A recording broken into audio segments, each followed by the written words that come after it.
Tidak semua betina yang secara alami memiliki tugas dan kemampuan untuk melahirkan.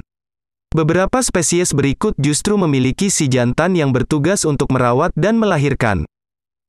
Jumlahnya memang jauh lebih sedikit dibandingkan jenis hewan yang memang kemampuan untuk melahirkan hanya dimiliki oleh si betina. Pun tidak semua jenis hewan ini dapat ditemukan dengan mudah di seluruh dunia, hanya kawasan tertentu yang menjadi habitat hewan unik ini. Lalu, apa saja hewan jantan yang melahirkan? Kuda laut jantan dapat hamil dan melahirkan seperti mamalia. Namun, hal ini bukan berarti hewan ini juga memproduksi sel telur. Sel telur tersebut tetap dihasilkan oleh kuda laut betina, tetapi begitu telur dikeluarkan, kuda laut jantan akan mengambil dan menyimpannya di dalam perut untuk dijaga dan dibuahi karena memiliki suhu yang pas untuk perkembangan sel telur. Lamanya masa kehamilan ini biasanya terjadi sekitar 9-45 hari. Kuda laut memerlukan kontraksi dan waktu sekitar 30 menit untuk setiap kali melahirkan. Jumlah anak yang dihasilkan sekitar 100 hingga 600 butir dalam setiap melahirkan. Kuda laut jantan akan kembali memulai siklus kawin dan kehamilan hanya dalam kurun waktu beberapa hari setelah melahirkan. Di sisi lain, anak kuda laut yang baru lahir pun berukuran sangat kecil sehingga cukup rapuh.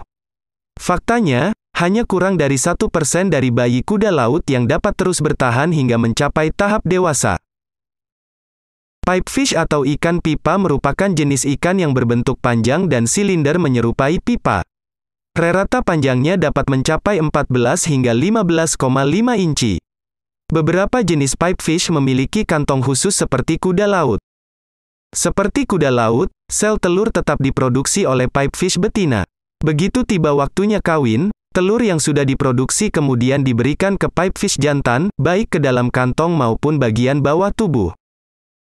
Dalam kondisi merasa terancam seperti saat ada ancaman atau predator tertentu, sangat mungkin bagi pipefish betina memberikan telur dengan jumlah yang lebih banyak dari biasanya kepada pipefish jantan. Hal tersebut dilakukan sebagai upaya untuk melindungi keberlangsungan hidup keturunannya. Walau begitu, proses menjaga dan merawat keturunan membutuhkan nutrisi yang cukup banyak. Hewan jantan yang melahirkan lainnya adalah naga laut atau sea dragons. Naga laut sendiri merupakan kelompok ikan yang cukup unik dan menarik serta masih berhubungan dekat dengan kuda laut. Berbeda dengan kuda laut dan beberapa jenis pipefish, naga laut jantan tidak mempunyai kantong khusus. Mereka merawat dan membawa anak-anaknya di sisi bawah ekor, tempat brood patch berada. Jumlah telur yang disimpan dapat mencapai 250. Telur tersebut dapat bertahan selama sekitar 1-3 bulan sebelum akhirnya bayi naga laut lahir serta mulai mencari makan sendiri. Selama proses baru lahir hingga sebelum mencari makan sendiri, bayi naga laut akan tetap berada di area mereka, di rami, untuk memakan sisa-sisa nutrisi.